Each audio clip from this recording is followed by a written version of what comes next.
Tonight we're asking what it takes in a high-speed world to be the fastest, to be the best, to be a winner. Why is it that some people can go faster than others? To find out, I'll be playing tennis against the world's fastest server. 30 love. Oh no! I'll be trying to drive a World Championship rally car. And I'll be going for a spin, literally, with Britain's top test pilot.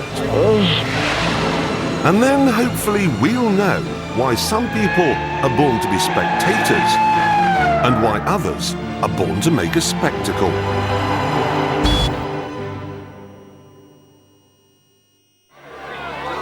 In the Speed Elite, this man is it. Michael Schumacher is paid £67,000 a day for his talent. To get to know one another, I invited him to take me for a little drive in the country. You're driving really fast now. Well, it feels quite fast to me. I'd like to see you go around that corner faster than that. This is interesting. Michael and I both have the same number of eyes and lungs and nostrils, and yet he can drive so much faster than me. Why? Is there any part of your talent you don't understand?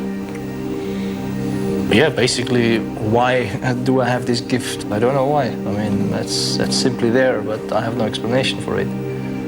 So I set off to find out. Is it just a question of practice?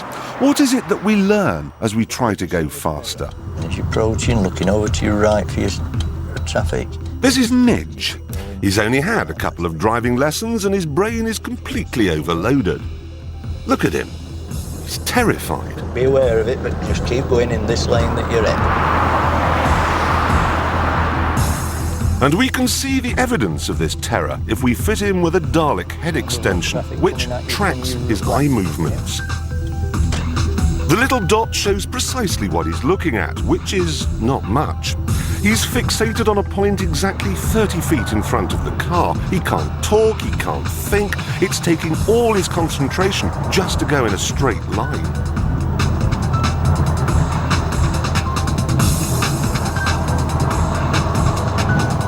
Practice, however, changes things considerably.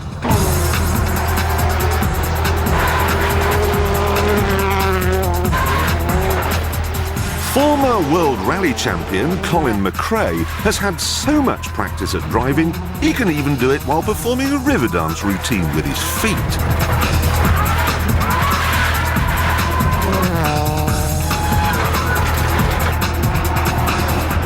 His subconscious brain is doing the driving, leaving his conscious brain free to concentrate on how he can go faster and where he's going next.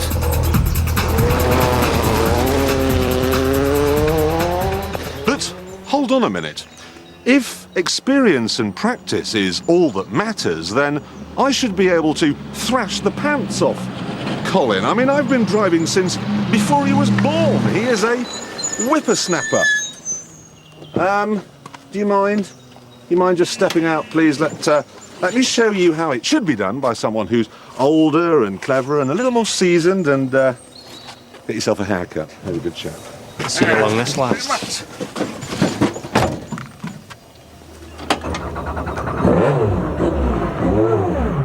Oh, bollocks.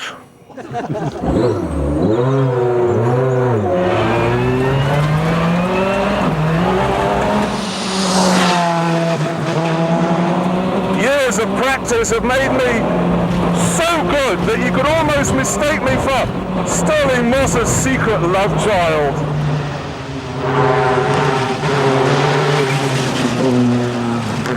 See how I hook the car into the curb there and feel the tail coming out. Whoa. No big deal, really no big deal at all. Just a little dab of the handbrake to get around this one, I think. Yes, there we go. See the majesty.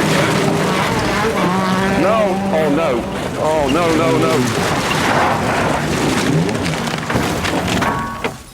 Oh no. Oh dear. Okay, yeah, and we'll be... I've gone off, everybody. It's shaken up. Just got to damaged ego, I think. Oh, God. I am puzzled, though. How come I've ended up in a ditch in a bush with a busted up car? How come, with all the experience I have of fast driving, I can't do what Colin McRae can? Perhaps it's because I have the reactions of a large government department. So let's test them. Greg Rosetsky is the fastest man in tennis today, and we've all wondered what it would be like to face one of his 150-mile-an-hour bullets. Well, I'm about to find out. 15 love. Oh, dear. 30 love. 40 love. Not funny.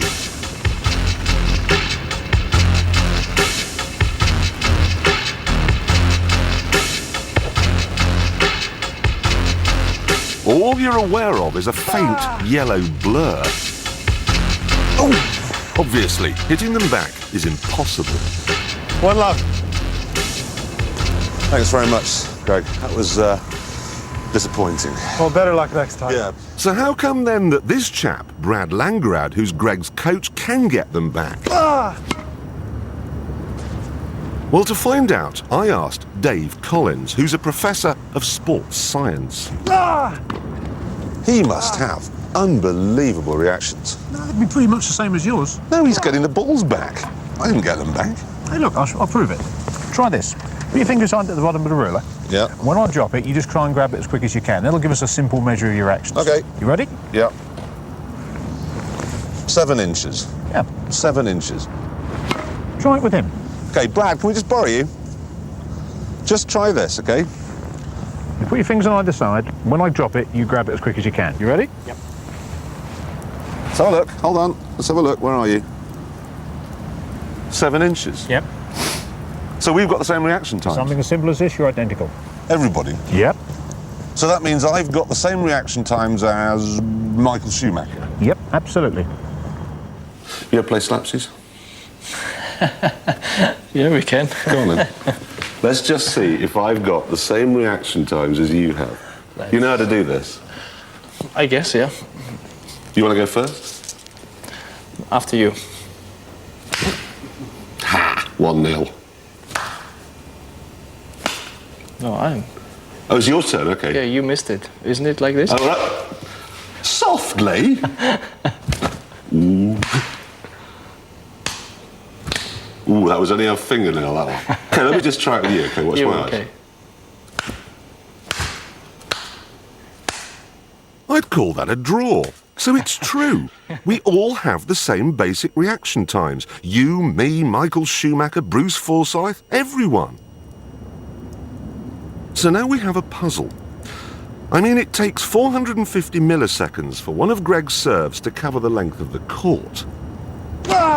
And no human being could possibly react in that time. So how come some people can get a Rosetsky serve back? Because they're looking at clues that occur before the moment that the racket and the ball make contact. What, they're reacting before he hits it? Yeah. For example, the tennis player doesn't look at the ball so much as he or she's picking up clues in the stance of the server, how high the ball's tossed, or maybe he bends his back a bit more, or his foot comes up higher. All these give them extra clues as to where the ball's going to go, so that it looks like you react faster. This explains a few things about Colin McRae. He sees ruts and stones and slippery bits and reacts to the effect they'll have on his car before he runs over them. But if that's not down entirely to practice, how does he do it? Well, for rally driving, Colin's got a really well-wired head. It's the way the brain's put together. So here's you driving along the track, there's the tree, there's the corner, there's the bend, one thing, then the next thing, then the next thing. And there's McRae's brain doing all 3 or 33 things all at once. There's so much information coming from the navigator. You could be listening to a corner which is 3 corners in front of where you are, so you've got to get that all in place in your mind and drive the car at the same time. You've got a brain like a pocket calculator. It can do 2 + 2 quite quick. McRae's got a brain, in this respect, like a supercomputer.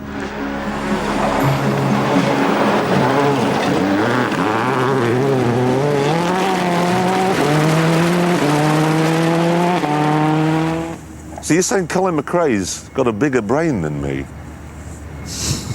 That is a worry.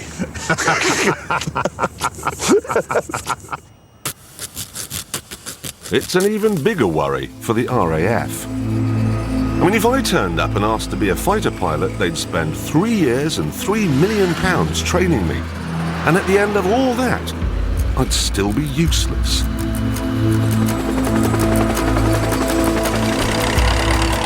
In the olden days, choosing a pilot used to be so very easy.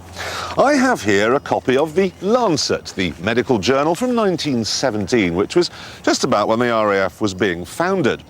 And it said that there should be a certain atmosphere about the man. He should be a public schoolboy, used to an open-air life, not a clerk. He should be a cavalryman or a jockey or a hunting man, and that he should have a riotous evening at least twice a month. Things, however, have changed. Nowadays, they get a bunch of new recruits like this and have to work out which ones are pocket calculators and which ones are supercomputers. And that has to be done before they're put in a plane. It has to be done on the ground. Amazingly, to test a potential pilot's hand-eye coordination, they use this machine, which was designed in the 1930s to test London bus drivers. What you have to do is turn this wheel here so that you drive over as many of the little dots as you possibly can. Only 40% of applicants actually pass this test, but as you can see, I'm Baron von Richthofen, Douglas Bader, Cruz, Tom. Look at this, it's made. I missed one, I'm stunning. Whoops. So, I've got good hand-eye coordination, but then who cares? Because modern planes are flown by computers. The modern pilot, therefore, needs to be someone who can operate those computers, while map reading, looking for targets, and being shot at. When you're ready, press the right blue key. There's 3 vertical coloured lines. To see if you're good enough, there's now a test set by squadron leader Dick Woodhead. You can only cancel. The job is to cancel the objects, but you can only do it when they're hidden completely in their own coloured stripe by hitting the appropriate coloured key. Oh, I see. So this red one comes along. Hit the red key, And then I hit the yellow scored a key. point. Yellow, green. Very simple. Yellow key, green key. Yeah. Yes, Okay. yes. Now, in among doing that, Yes, easy. easy peasy, Yeah. it's going to ask you to do some sums. 3 times 3, yes. So you use the 47. number key to enter the answer. There's more things coming. Hold on a minute. Just a minute. Every so often, the computer is going to ask you to recognise a string of letters. Well, all of those. Keeping cancelling your colours. I am. Oh, dearie me. It seems that a public school education is of no help anymore. To do this, you need to be able to rub your head, pat your tummy, and solve complex mathematical equations. Look at the speed of that red one! All at the same time. PHFR... PHFRG it was, there's only XJ. I missed it. It's a test that will discriminate between the very good and the average and the very bad. 3 times 3 equals... Try 9. Try 9. A green and a yellow and 9. Where is a 9? Wait. No. 2, 1, now. Yellow. You got it, right. What's that 455 do? Well, that's what you put in just now. What the hell is the speed of the yellow one? How are you supposed to stop that? I forgot to look at the letters. It was Z. Each of those tasks is actually very simple on its own. What it's trying to find out about you is, can you sort out which one to do when? Is there an ejector seat handle on it? In a supersonic world, this ability to deal with several things all at once is the key. It turns out, doesn't it, that the best people at this are women. They tend to be better at this sort of multiple... It's on again. ...tasking and be able to do... Stay calm. Concentrate. 4 times 4 is 16. I will get to that in a minute. And prioritise among different things rather better, yes. I got the lowest score ever recorded, but lots of people can multi-skill, lots of people become fighter pilots, but only a handful can cope when this kind of thing happens.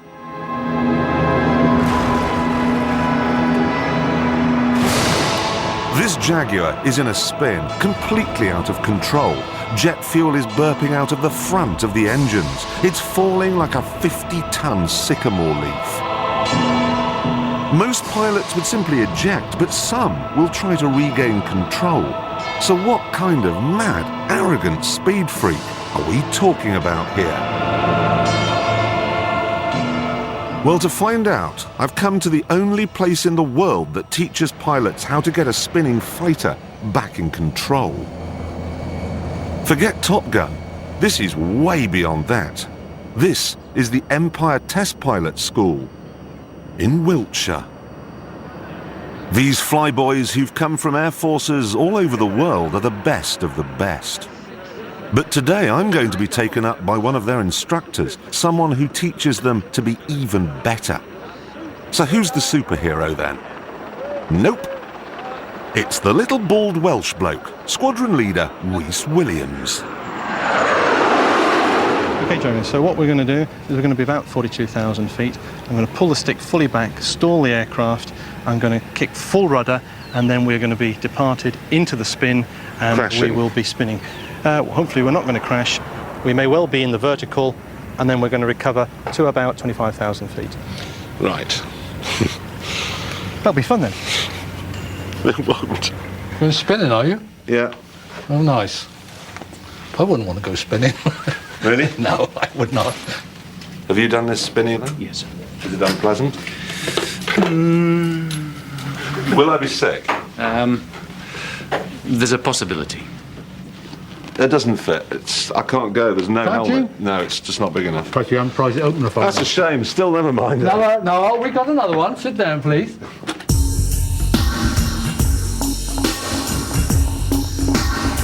Hi, Steve. Hi. Is it ready? It certainly is. Okay, let's have a look in the book. Well, this is it. Do you just sign a plane out? Like I do? Well, first we check that it's serviceable. It's got all the right bits on it.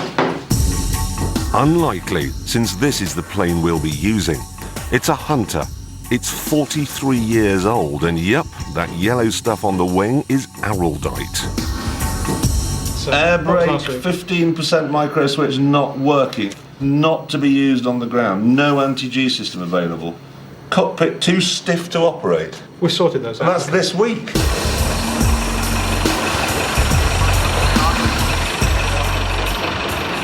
Please God, let Rhys be as good a pilot as everyone says he is. Anytime I'm not happy, I'll tell you. I'll say eject, eject, eject. Don't be there on the third one. No, I wasn't planning to be there on the eject of the first one, actually. Ready?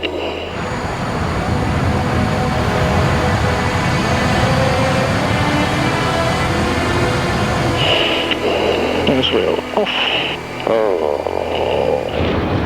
At 41,000 feet, the terror would begin. Rhys would start the most extreme manoeuvre you can do in a plane. Oh look, there's where are we now? Bristol Channel. Turn on C. Fuel is good, engine's good, pressurization is holding up. Just as long as the tail plane doesn't come off. TM 15 seconds. What? Okay, 15 seconds. Oh no. 3, 2, 1, now. Oh, what's happening? Rolling on. Oh!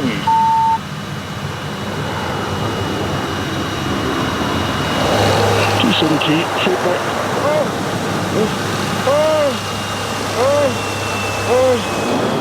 However frightening you think this looks, take it from me, in the cockpit, it's 1,000 times worse. And yet Rhys wasn't just sitting there grunting. He was working the problem, sorting it out, saving our lives. That's good, no hesitation there. Okay, steepening now you see, 2 turns. Anyway, still 20 left to trot. Has gone the other way, and doesn't want to go. And it's going. It's 1.5 turns. 270, full back, full over, forward, to the start. Stick central. Oh, that's nice, thank you. It's a slow recovery, and now it's recovered. 7-4 recovered. Oh, sorry. Bouncing up. Engine looks good. And we're accelerating. How the hell did you do that? My whole world's just falling apart. 340. How did you even know which way is up? A bit of practice. You're just looking at the instruments. Look at the instruments, looking outside as well, but trying to make sense of what's going on and what I need to do. I don't know how you, I just don't know how you do it. I am so impressed with that. So what have we learned about the ultimate speed freaks then? We know that reactions have nothing to do with it. We know that practice helps. No. Oh, no. But it isn't the answer. We know they can do several things all at once. And now we've discovered with Reese that they can stay calm and unemotional even when the whole world is going to hell in a handcart. I was destroyed by my flight, which made me wonder, people like Reese, have they got a special mindset? Are they born to put the hammer down while the rest of us throw up? Do you lead an amazing life then away from this? Do you have to? I think surprisingly boring, probably. Really? So what do you do then of an evening? Maybe take the dog for a walk or go out with my children. What car do you drive? A Volvo Estate. Why? Because it's safe, very reliable, and also... You don't drive a safe car. You do that for a living and you drive a safe car? I've always thought speed freaks were like Tom Cruise with bikes, not Volvo Estates. But now I come to think of it, most of the Formula One drivers I've met could bore a man to death at 400 paces. Does this mean then to go really fast, you have to be a little bit dull? Or is there more to it? Well, someone who's spent 40 years analysing the speed elite is American psychologist Keith Jonsgaard.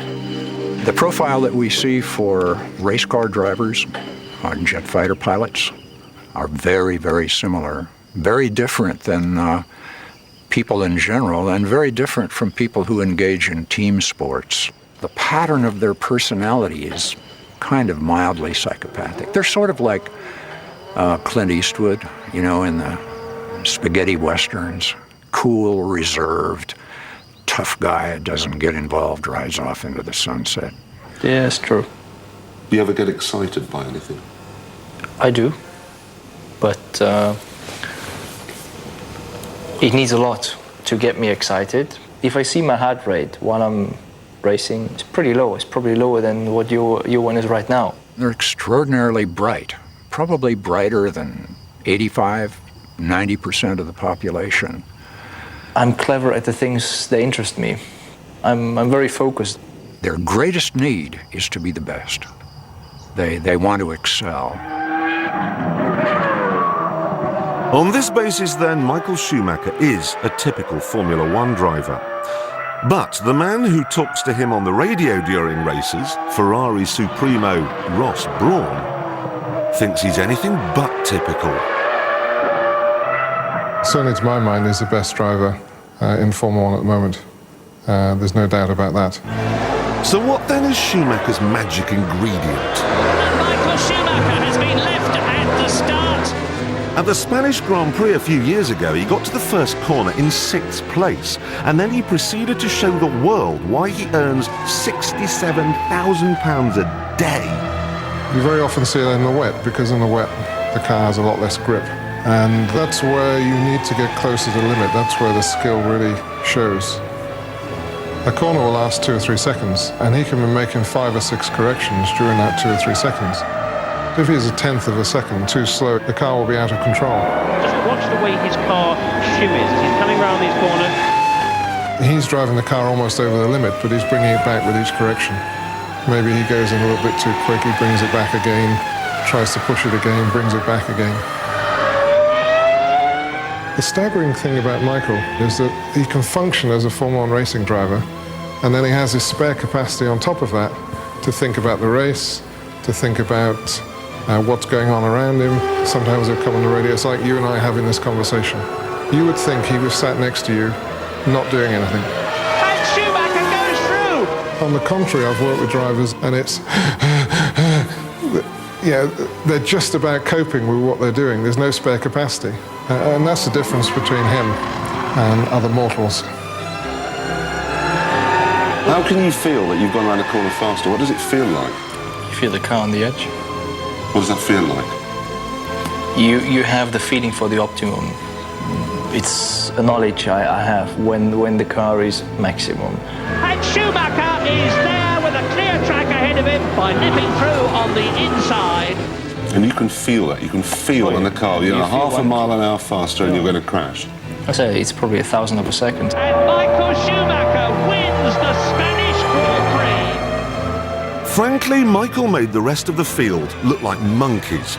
Now, part of that's down to his calmness, his experience, his well-wired head, but also it's down to the final feature that racing drivers must have if they want to win. They feel a lot less guilt than most of us. And on that front, Michael Schumacher is the absolute king. In 1997, Jacques Villeneuve in the blue car had to beat him to win the championship. So Michael, as the replay shows, tried to ram him off the track. Jacques Villeneuve, and you bumped into him. Did you have guilt about that? No, not really guilt. I've been growing up with Senna and remember incidents with Prost and Senna. Ayrton Senna was the greatest racing driver of the generation before Schumacher, and he too would ram people off the track if he thought it necessary. This is amazing! Senna goes on! That makes Ayrton Senna world champion this year. That's why I don't have the feeling I'm guilty for anything, because it's part of it was part of the game. I knew it wasn't right, but this is an important moment, everything or nothing, and you go for it. So that's it. To be the fastest, to be the best, to be a winner, you do what needs to be done, and to hell with the consequences. The thing is, I'm just worried that I'm not a racing driver and it's actually psychological. Is that possible, do you think? Could very well be. Are you someone who has a tremendous need to win? No, I quite like to win chess, but I do think that it's better to lose in some ways because it's so much easier to pull the right face if you win. Then it's very difficult to get your face right. You know, if you lose, you just go, you know, silly old me, I lost. And that's quite an easy face to pull. That's why I quite like losing. Oh, my goodness. You don't sound at all like a racing car driver. Really? No. Next week, I'll be trying to understand how we survive our love of speed. I'll be fighting the G-forces in the world's biggest salad spinner. I go to war. Shut up, woman. With a backseat driver in the world's best fighter plane. And I'll try something that's never been done before. Driving down a ski slope at 80 miles an hour.